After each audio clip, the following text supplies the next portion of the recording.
Why did you leave me, Dad?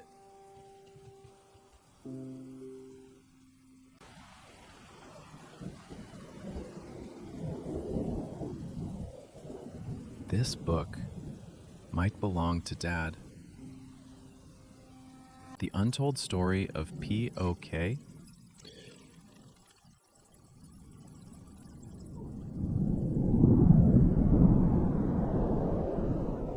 The map that never stopped hurting. When India says PoK, Pakistan-occupied Kashmir, it means territory that legally acceded to India in 1947 but remains under Pakistani control. A line never meant to be permanent now splits mountains, rivers, and families. If Kashmir signed the instrument of accession, how did part of it end up occupied? This untold story begins in the chaos of 1947. On the eve of partition, Jammu and Kashmir stood at a crossroads unlike any other. The British had ruled the subcontinent for nearly 2 centuries, but with the Indian Independence Act of July 1947, their authority over more than 560 princely states, including Jammu and Kashmir, vanished overnight. No power now dictated the fate of these territories. Each ruler was left with 3 options: join India, join Pakistan, or stay independent. For Maharaja Hari Singh, the decision was anything but simple.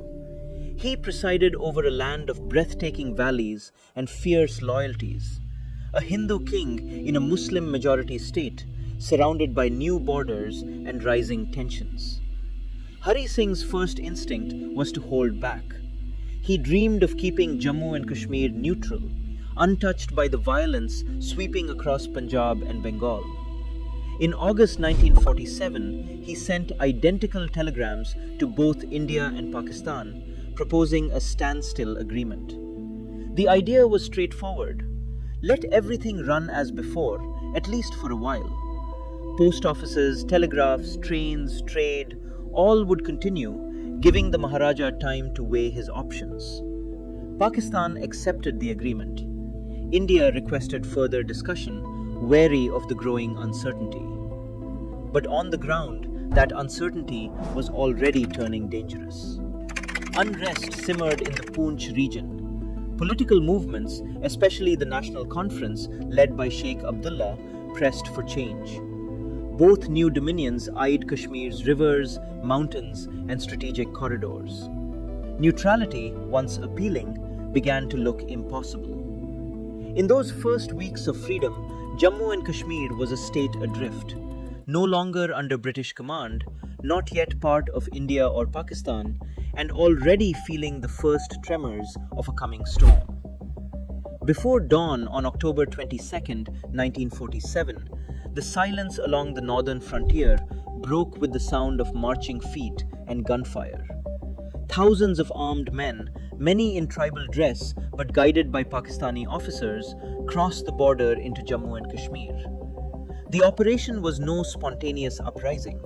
It was a calculated assault, planned in secret and unleashed with speed. By midday, Muzaffarabad had fallen. The town, once a gateway to the valley, now lay in ruins, its defenders overwhelmed, its people fleeing or at the mercy of the invaders. The raiders pressed on, seizing the Jhelum Valley Road and moving swiftly toward Baramulla. Along their path, reports of looting, arson, and violence spread terror through the countryside. Panic gripped the valley. Srinagar, the summer capital, stood almost defenseless, its fate hanging by a thread. The Maharaja's government, outnumbered and unprepared, faced a disaster that threatened to erase Jammu and Kashmir from the map. In this chaos, one figure stood between the advancing column and the heart of Kashmir: Brigadier Rajinder Singh, Chief of Staff of the state forces. With barely 100 soldiers under his command, he made a stand on the road from Uri to Baramulla. Outnumbered by nearly 60 to 1, Rajinder Singh ordered the demolition of bridges, set up barricades, and fought running battles for 4 days. Each hour he held the line was an hour snatched from the jaws of defeat. time desperately needed as the Maharaja weighed his next move. The defense did not stop the invasion, but it slowed it just enough. As the enemy closed in on Srinagar, the constitutional question of accession became a fight for survival. The Maharaja's palace in Srinagar became a fortress of anxiety as the sound of gunfire drew closer with each passing hour. On 26th October 1947, Maharaja Hari Singh faced a choice that would decide the fate of his people. His government was collapsing, refugees crowded the roads, and the invaders were almost at the gates of the capital. In this moment of grave emergency, Hari Singh wrote a letter to Lord Mountbatten, Governor-General of India. He made it plain. Jammu and Kashmir had not acceded to India or Pakistan. He had tried to keep the state neutral, but the invasion left him no other option. He pleaded for urgent military help, warning that the very existence of his state was at stake. That day, the Maharaja signed the instrument of accession. The document was clear and deliberate. Jammu and Kashmir would become a part of the dominion of India, but only in 3 areas: defense, external affairs, and communications. The rest of the state's autonomy would remain untouched. VP Menon, the Indian government's constitutional troubleshooter, carried the signed instrument to Delhi. He became the bridge between a beleaguered king and a government racing against time. On 27th October, Lord Mountbatten accepted the accession. His reply acknowledged the urgency, but added that once order was restored, the people's will should be consulted. With legal accession secured, India now had the authority to act.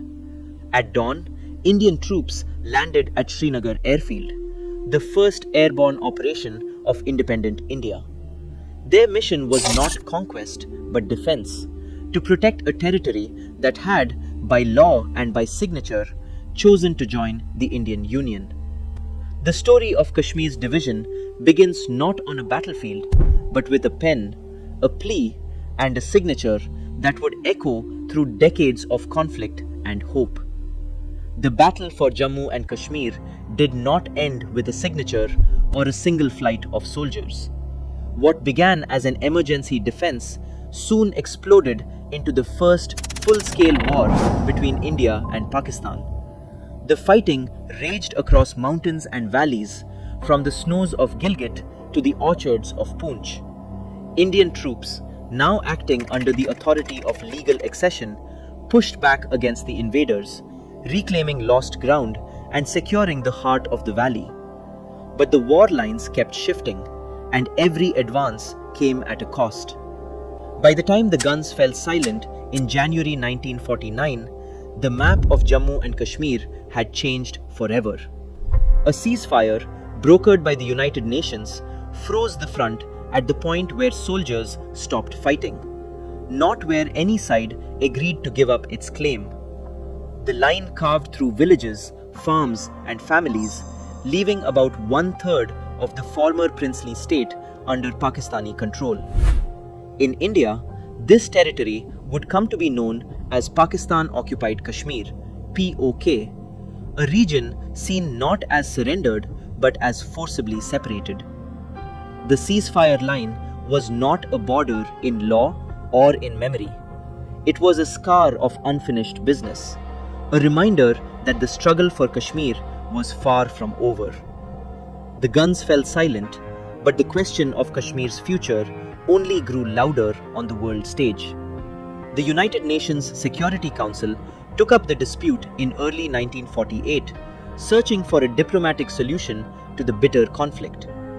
On 21st April 1948, the Council passed Resolution 47. Its language was precise. All tribesmen and Pakistani nationals not normally resident in Jammu and Kashmir were to withdraw from the territory. Only after this withdrawal could any public vote, a plebiscite, be considered to determine the will of the people.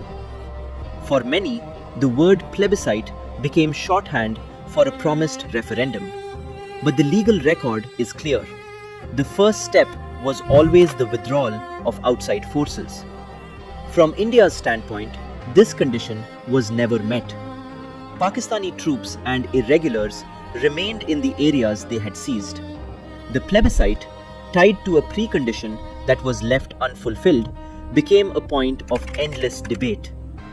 Diplomacy replaced gunfire, but the heart of the dispute, a divided land and a broken promise, remained unresolved. In July 1972, after another bitter war had redrawn the political map of the subcontinent, India and Pakistan met in the hill town of Shimla to negotiate a new understanding.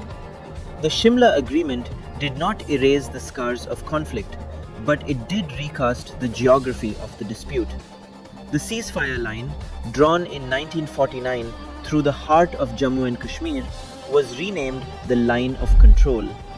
Both governments pledged not to change this line by force or by unilateral action. On paper, it was a commitment to manage hostilities and prevent sudden shifts on the ground. In practice, the Line of Control became a heavily guarded frontier, barbed wire, watchtowers, and soldiers facing each other across a land that remained divided. Yet the agreement stopped short of settling the question of sovereignty. For India, the legal position held firm. The entire territory of the former princely state, including the areas now across the Line of Control, remained an integral part of the Union. The map had changed, but the claim had not. The division was managed, not accepted, leaving the story of Jammu and Kashmir open, its fate still unresolved. The question of Jammu and Kashmir's unity is not just a matter of lines on a map or the outcome of distant battles. For India, the entire territory of the former princely state remains part of the nation, by law, by constitution, and by conviction. Every official map, from the Survey of India to government publications, continues to include the regions now called Pakistan-occupied Kashmir, often shaded or marked to show the territory under foreign control.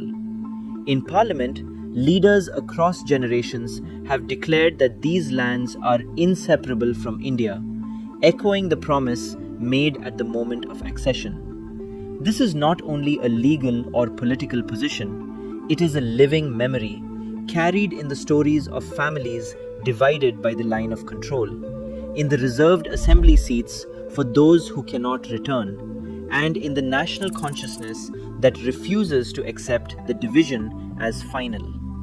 The claim is rooted in history, law, and a sense of unfinished destiny, a reminder that the struggle over Kashmir is not only about territory, but about identity and the promise of unity that still endures. Today, the line that split Kashmir is still drawn in ink and memory, never in consent. For India, Pakistan-occupied Kashmir remains more than territory. It is a question of sovereignty, justice, and unfinished duty. As long as the division endures, so does the demand to set history right. Will India ever reclaim full control over the lost part of Jammu and Kashmir? What are your thoughts? Please like, share, and support by subscribing. And let me know your thoughts in the comments below. Until then, hasta la vista, amigos.